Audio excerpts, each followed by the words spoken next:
correct, he was violating his no contact order by contacting the victim from jail, which he is continuing to do from someone else's PIN.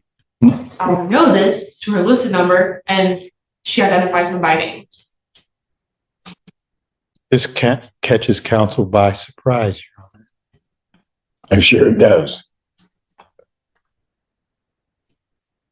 Because my information is his phone privileges were revoked. And Which is why he's trying to use somebody else's PIN. And now it's going to be the next step for the jail where he's just going to be completely isolated. this is all new to counsel. He spent his birthday in jail. He has a special needs daughter that he is supporting, Your Honor. He was gainfully employed at the Mr. Brown, I will be more than happy to listen to you, but I'm not going to do anything if he's continuing this contact. Message received, Your Honor. So at this point, motion for bond reduction or any change is denied. Bond will continue. Thank you. We'll see you Friday, sir.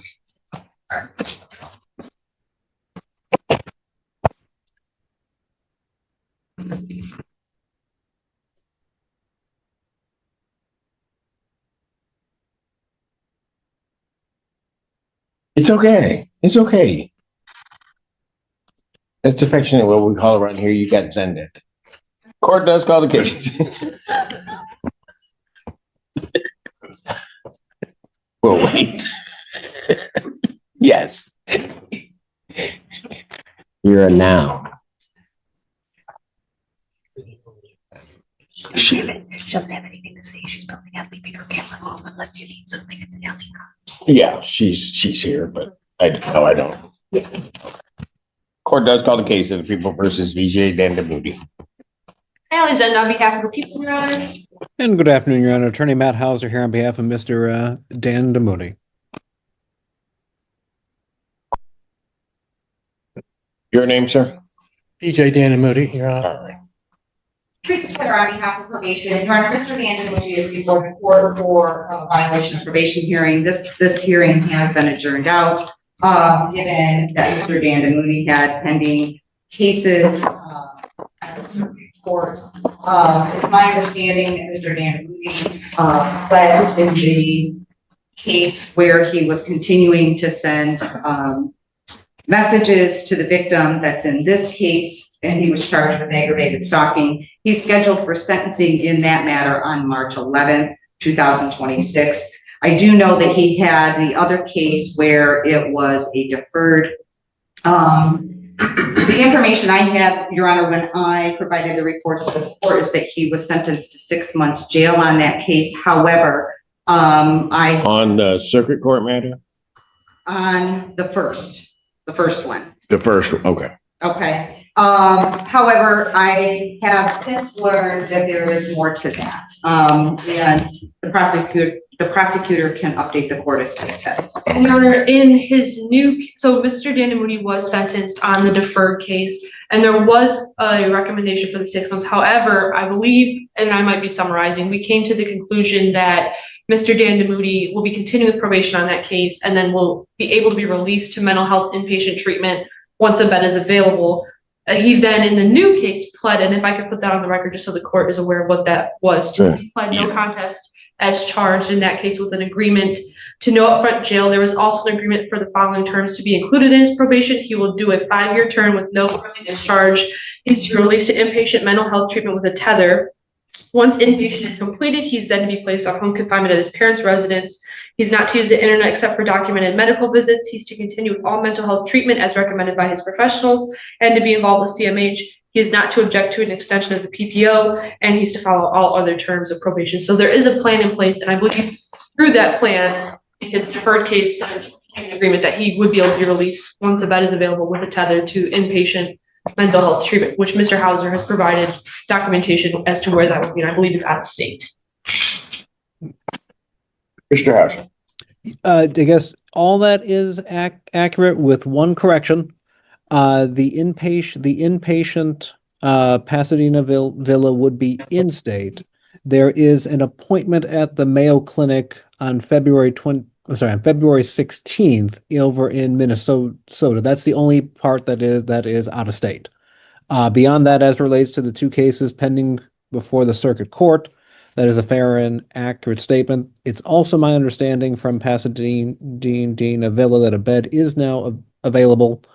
So once we address the hearing today, the last matter before it needs to be addressed where we can get him there would be the bond in the new circuit court case.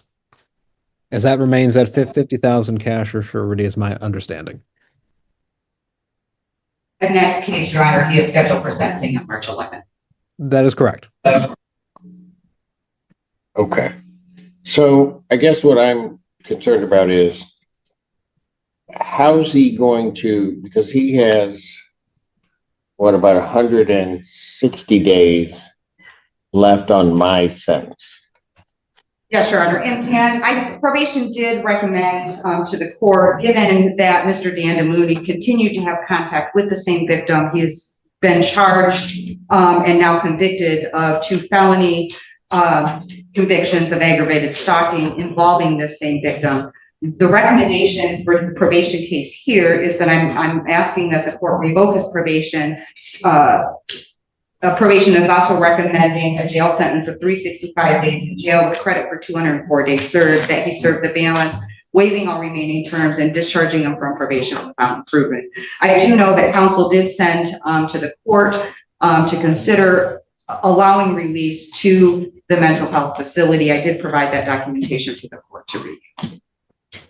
I do also, Your Honor, however, know that the victim does oppose that. Opposes what? Any release. She would ask the court have Mr. Moody serve the jail time.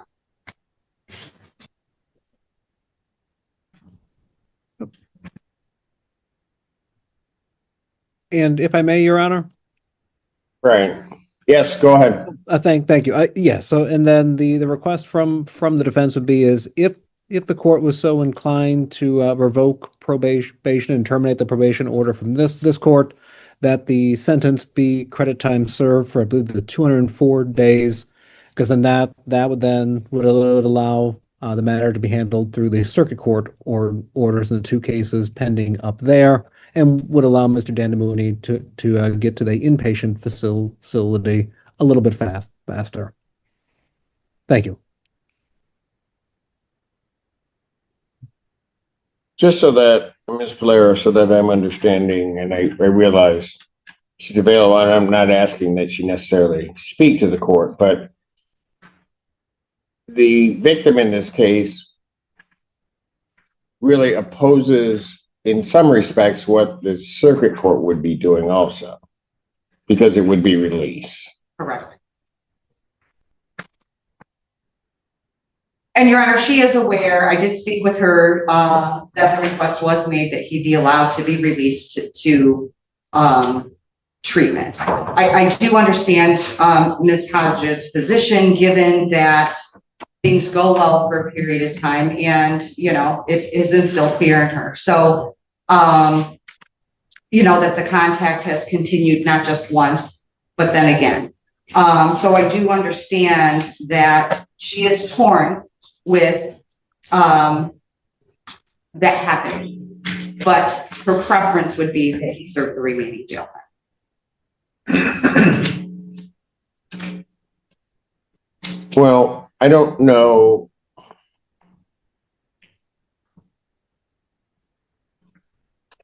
And Ms. Zenda, what you relayed to the court is what's been agreed upon for sentencing in the circuit court matter, correct? So the reality is that's going to happen. And then the only thing that might stand in the way would be if I imposed jail time, keep him there, he then doesn't get released to treatment. Right? I mean, that's Correct, Your Honor. how I see it. Okay. And Your Honor, just to make sure that the court is aware, when I spoke with Ms. Hodge, I was not aware of all the requirements that go with the release to treatment. So I'm not sure that Ms. Hodge, and I'm not sure if the prosecutor's office confided with Ms. Hodge about what that would entail. But it's my understanding, if he were to be released to treatment, that would be on a GPS tether, inpatient. Then once, and if he gets released from there, he would go to his parents' home where he would be on home confinement. So I'm not sure that Ms. Hodge was made aware that maybe Ms. Senda can And speak. that's correct, Erin. We did speak with her. I spoke with her along with one of our victim advocates on what we were looking for into kind of this whole plan. So she was made aware of what we were thinking about for these plans and what we ultimately ended up. Okay.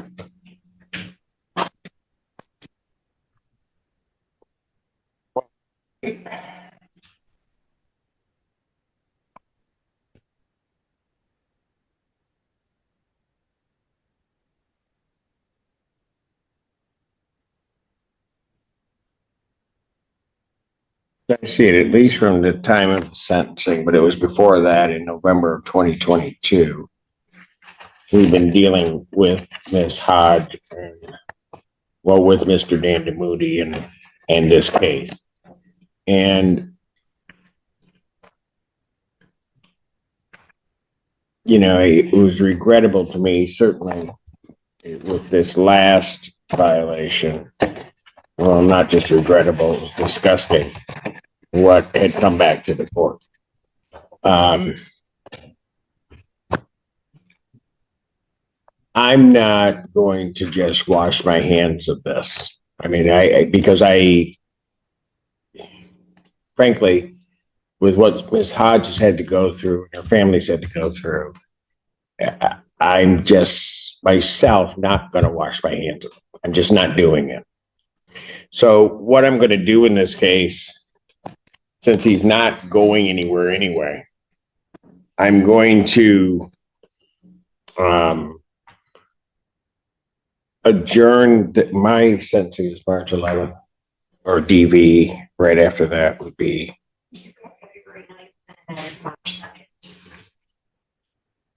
That's it in March? March 2nd, March 9th, March 16th. 16th? All right. What I'm going to do is I'm going to adjourn this to March 16th. I want to see the structure of the circuit court sentence. My intention will be understanding some jurisdictional issues would be to match that sentence. And so everyone knows the reason that I would do that. And it may be the best that I can do for Ms. Hodge in this case, is that should there then be a violation, he's going to have to come back here to answer to me. I'm not just going to end this and let him go. If he enters into that behavior, he's going to come back here, and I'm going to everything I have will be coming at him. So we're clear as to that's what the court's intent is on doing this. So I'll adjourn this out to March 16th. I'm not going to do anything on this today. Ms. Polera, you can have the discussion with Ms. Hodge and understand that, and also just go through. I'd like more of a clarification once she sees the whole structure of everything that the prosecutor explained, what her feelings on that might be before I make any further move. Okay, I will have a further conversation with you. And Judge, just so we're clear, if I may. Yes, sir. As relates to the potential for the inpatient release under the circuit court agreement, is this court opposed to release before the 16th, or would we be okay? I am not, at this juncture, I would say I'm not opposed to that. However, I'd like my probation department to have that thorough discussion with Ms. Hodge so that she understands that and the reasons for it. She may, at least as I'm hearing, but also, you know, I'm not gonna, as I sit here right now, I'm not opposed to that. Okay. Okay, but Thank you. I want to hear a little bit more vis-a Ms. Polera from Ms. Hodge, or if she wants to speak to the court directly before I do anything. So I'm not I'm not opposed to it, counsel. I guess it's my short answer to it. All right, perfect. Thanks, Judge. All righty. Thank you, folks. All right, enjoy the rest of the day. You do the same. Thanks. Bye.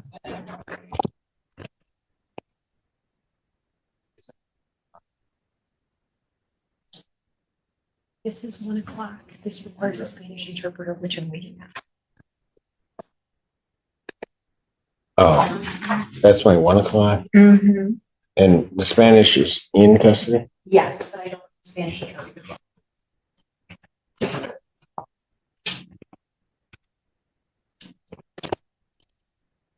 Fine. Court calls the case, People versus Kareem Omar. Alexander, on behalf of the people, Your Honor. Ready, Your Honor, I'm sorry. I thought it was yours. Thank you, Your Honor. I was deep in concentration. And Ellie, you put your name on it. Joe Simon on Already behalf. did hours ago. We're all for you to answer. Joe Simon on behalf of Mr. Omar. State your name, Kareem. Kareem Omar. Thank you. And Your Honor, may counsel approach very briefly? Yes.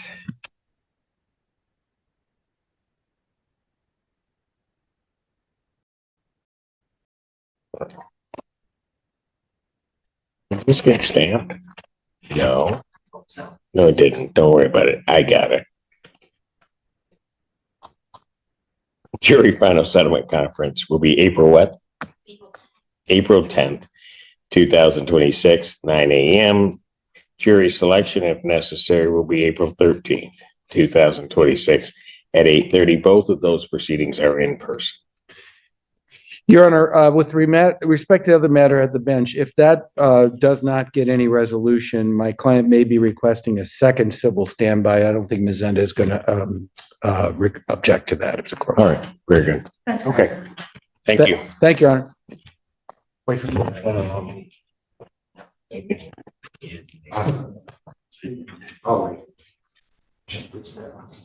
don't know where he is, but there may be a case that might be. And I don't want it. Court does call the case of the People versus Ryan Studeville.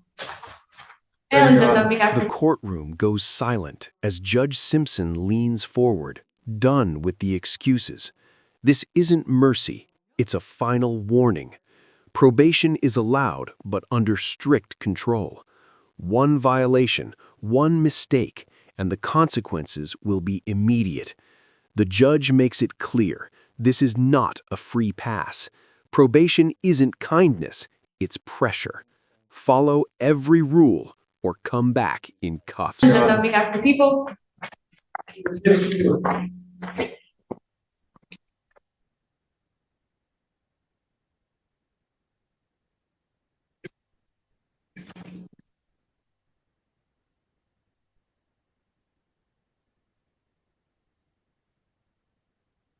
He's coming. From where?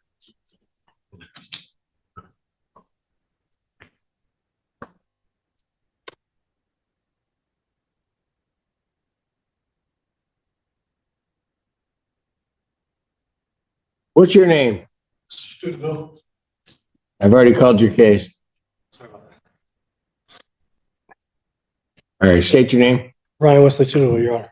All right, what are we doing? Set for final settlement and jury selection, please. Jury final settlement conference will be April 10th, 2026, 9 a.m. Jury selection, if necessary, April 13th, 2026, 8:30. So both of those proceedings are in person. Thank you, Your Honor. Bond continued. Thank you. Thank you. None of Stop these at are- the counter, they'll give you a paper. You. I got you.